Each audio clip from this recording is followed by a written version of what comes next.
మిత్రులందరికీ అభినందనలు. మీరు ఎంతకాలం ఎదురు చూస్తున్నటువంటి డివైఓ షెడ్యూల్ రానే వచ్చింది. మరి ఆ పరీక్ష కోసం చాలా మంది ఎదురు చూస్తున్నారు, చాలా మంది భయపడుతున్నారు. మరి ఈ సందర్భంలో మనకు మే 25 తేదీన జరగబోయేటటువంటి ఈ డివైఓ ఎగ్జామ్ కి ఎటువంటి జాగ్రత్తలు తీసుకోవాలి, ఈ సందర్భంలో ఎటువంటి జాగ్రత్తలు తీసుకుంటే మనం సక్సెస్ కావడానికి అవకాశం ఉంటుంది అనేటువంటి విషయాన్ని ఒక 5 నిమిషాలు మీతో పాటు నేను చర్చిస్తాను. కొంత జాగ్రత్తగా వినండి. మరి ఈ రోజు డివైఓకి సంబంధించినటువంటి ఉచితంగా మనం రూపొందించేటటువంటి అత్యంత స్టాండర్డ్ తో రూపొందించేటటువంటి మోడల్ గ్రాండ్ టెస్ట్ ని మీకు మనం తిరుపతి శ్రీప్రజ్ఞ యాప్ లో ఉంచాం. డిస్క్రిప్షన్ లో కూడా లింక్ ఉంటుంది, లేదా మీరు ప్లే స్టోర్ నుంచి Tirupati Sriprajna studies app download చేసుకొని ఈ గ్రాండ్ టెస్ట్ ను ఉచితంగా ఫైనల్ గ్రాండ్ టెస్ట్ ను ఒకసారి రాయండి. దీంట్లో మీకు ఎటువంటి అనుభూతి వస్తుందో ఒకసారి నేను ఈ వీడియో అయ్యేలాగా మీకు ఒకసారి నేను చెప్తాను. మరి ఈ స్టాండర్డ్ తో కూడుకున్నటువంటి పరీక్షలు మనకు ఆఫ్లైన్ లో రావడానికి అవకాశం ఉంటుంది, కానీ ఆన్లైన్ లో రావడానికి అవకాశం అయితే ఉండదు. మీకు ఆన్లైన్ లో ఎగ్జామ్ ఉండడానికి ఛాన్స్ ఉంటుంది కాబట్టి భయపడాల్సిన అవసరం లేదు. మిగతా నేను ఇంతవరకు కూడా మీకు దాదాపుగా 90 డైలీ టెస్టులు పెట్టాను, 90 నోట్స్లు ఇచ్చాను. దానికి కావాల్సినటువంటి పూర్తి వీడియోలు కూడా మీకు అందుబాటులో ఇవ్వడం జరిగింది. అయితే ఈ సందర్భంలో మీరు వాటన్నిటిని కూడా చేయొద్దు. మీకు అందుబాటులో ఉండేటటువంటిది ఇంతకు ముందు చదివినటువంటి నోట్స్లు మాత్రమే చదవండి. కొత్తగా దేన్ని కూడా మీరు ఈ సందర్భంలో చదవద్దు, దాన్ని పక్కన పెట్టండి. ఇప్పుడు మన అనుభవం ఏం నేర్పిస్తుంది మీకు అంటే, మీరు ఏ బిట్ని మీరు అటెంప్ట్ చేయాలి, ఏ బిట్ అటెంప్ట్ చేయకూడదు అనేటటువంటి దానికోసమే ఇంతకు ముందు మనం పేర్కొన్నటువంటి 90 డైలీ టెస్టులు కూడా మీకు నెగిటివ్ మెథడ్ లో నేను అందించడం జరిగింది. ఈ నెగిటివ్ మెథడ్ లో ఇచ్చినటువంటి టెస్టులు కూడా మీరు ఎక్కడ కూడా ఇబ్బంది పడకుండా రాసుంటారు. మార్కులను బేరేజ్ వేసుకోవద్దు. ఈ మధ్య కాలంలో వచ్చేటటువంటి ఏపీపీఎస్సీ ట్రెండ్ ని మీరు కానీ గమనించినట్లయితే ఏ పుస్తకంలో నుంచి కూడా బిట్ రావడం లేదు. కొన్ని పుస్తకాల కలయికతో బిట్ వస్తుంది. అత్యంత కఠినత స్థాయిని చూపించేటట్లుగా బిట్ వస్తుంది. ఫర్ ఎగ్జాంపుల్ మనం కానీ గ్రూప్ 2 తీసుకున్నట్లయితే ఉన్నతమైనటువంటి స్థాయిలో ప్రశ్న పత్రం రావడం జరిగింది. 18, 19 వచ్చిన వాళ్ళు కూడా మెయిన్స్ క్వాలిఫై అవడం అనేటువంటి గ్రూప్ 2 లో జరిగింది. మరి డివైఓ పరిస్థితి ఏంటి, అందులో పోటీ ఎంతగా ఉండడానికి అవకాశం ఉంటుంది అనేటువంటి విషయాన్ని రాయడానికి ముందు మరొకసారి మీకు నేను ఇచ్చేటటువంటి సలహా ఏంటంటే, నేను డైలీ టెస్ట్ పెట్టిన విధానం వేరు, ఇప్పుడు ఫైనల్ గ్రాండ్ టెస్ట్ అప్లోడ్ చేసిన విధానం వేరు. ఫైనల్ గ్రాండ్ టెస్ట్ అనేటటువంటిది అత్యంత నిష్ణాత స్థాయిని ఉపయోగించేటట్లుగానే నేను ఇచ్చాను కాబట్టి మీరు ఎప్పుడు కూడా ఫీల్ అవ్వద్దు.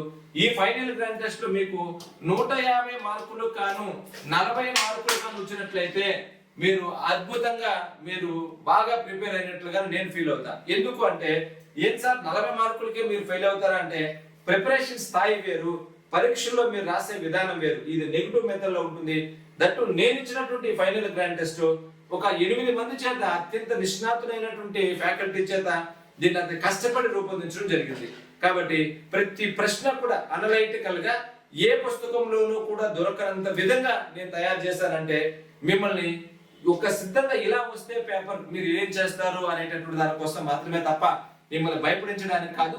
తక్కువ మార్కులు వచ్చినంత మాత్రాన మీరు ఫీల్ అవ్వద్దు. మీరు 100% క్వాలిఫై అవుతారు. ఎందుకంటే ఒక ప్లాన్ చేసుకున్నారు, అనేక రకాలైన పరీక్షలు రాశారు, అందుబాటులో ఉండేటటువంటి మెటీరియల్ అన్ని మనం ఇచ్చాం.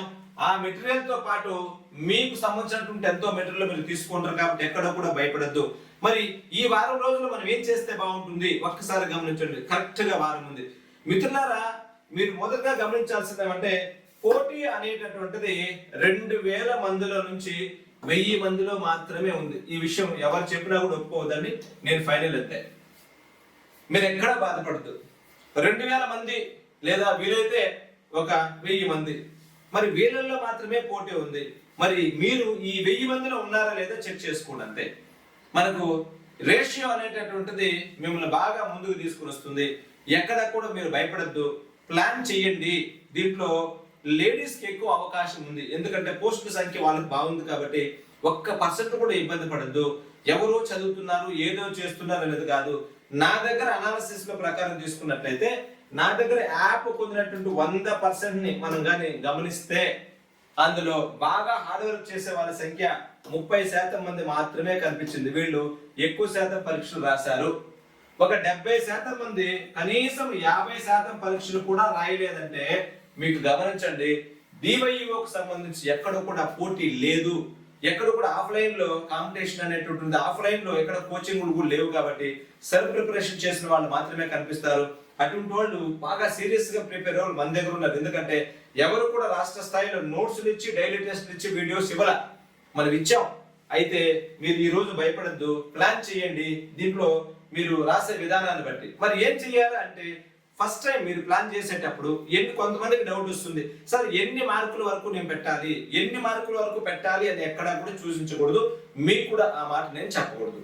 మరి ఏం చెయ్యాలి అంటే, మొదటి రౌండ్ మొత్తం 3 రౌండ్లు వచ్చేటట్టుగా మేము పేపర్ సెట్ చేసుకుంటాం. మొదటి రౌండ్ లో బాగా తెలిసింది గన్ షాట్ గా ఉండే వాటిని మాత్రమే పెట్టండి. ఇక్కడ మీకు మరొక సూచన కూడా ఇస్తున్నాను.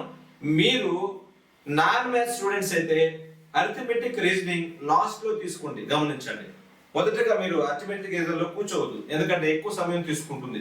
మీకు ఇష్టమైన సబ్జెక్టులు తీసుకుంటూ లాస్ట్ లో రండి, అది మీకు ఖచ్చితంగా, ఎందుకంటే మిమ్మల్ని ఇబ్బంది పెట్టేటటువంటి సబ్జెక్ట్ గా ఉండొచ్చు. ఒక్కొక్కసారి గ్రూప్ 2 అనుభవం తీసుకొని చెప్తున్నా, గ్రూప్ 1 అనుభవంగా తీసుకొని మీకు చెప్తున్నా.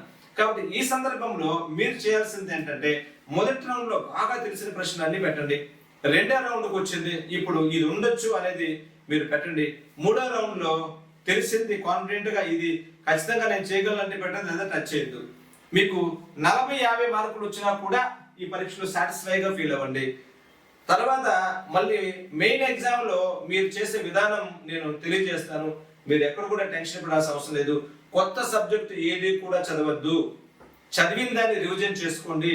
మరొక జాగ్రత్త కూడా మీకు చెప్తున్నా, ఏపీపీఎస్సీలో వచ్చేటటువంటి పరీక్షల ట్రెండ్ను మనం గమనిస్తే ఈ పుస్తకంలో నుంచి వచ్చింది ఇక్కడ నుంచే వస్తుందా అనేటటువంటి మాటలు పక్కన పెట్టండి.